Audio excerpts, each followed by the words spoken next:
തിരുവനന്തപുരത്ത് തെരുവുനായ ആക്രമണം 40-ലധികം പേർക്ക് തെരുവുനായയുടെ കടിയേറ്റു. കരമന കൈമനം പ്രദേശത്തുള്ളവർക്കാണ് തെരുവുനായയുടെ കടിയേറ്റത്. ആയുർവേദ സിഗ്നലിൻ്റെ അവിടെ വന്നപ്പോഴാണ് പോത്തീസിലൊരു ചേച്ചി ഈ നാ കടിക്കുന്നത്. അങ്ങനെ ഒരു കുട്ടിയെ കടിച്ചു. ആ കുട്ടിയെ കടിച്ചതിന് ശേഷം ഒരു അപ്പച്ചനെ കടിച്ചു. അപ്പച്ചൻ ബസ്സിനകത്ത് പോകാൻ വേണ്ടി നിന്നപ്പോഴാണ്.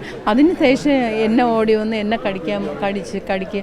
ഞാനും നായുമായിട്ട് തന്നെ ഒരു പേ പിടിച്ച പട്ടിയാണ് എന്ന് പറഞ്ഞാൽ ആ പട്ടി ഞാനുമായിട്ട് ഒരു അരമണിക്കൂർ മല്ല യുദ്ധം. ഈ ബാഗ് വെച്ചാണ് നല്ല മല്ല യുദ്ധം ഉണ്ടായത്.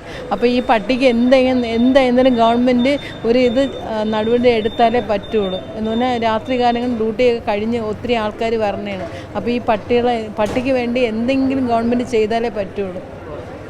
മണക്കാട് പോസ്റ്റ് ഓഫീസിൽ നിന്ന് ആ ജംഗ്ഷൻ്റെ അവിടെ വെച്ച് ഞാൻ റോഡിൽ നടന്നു പോകുമായിരുന്നു.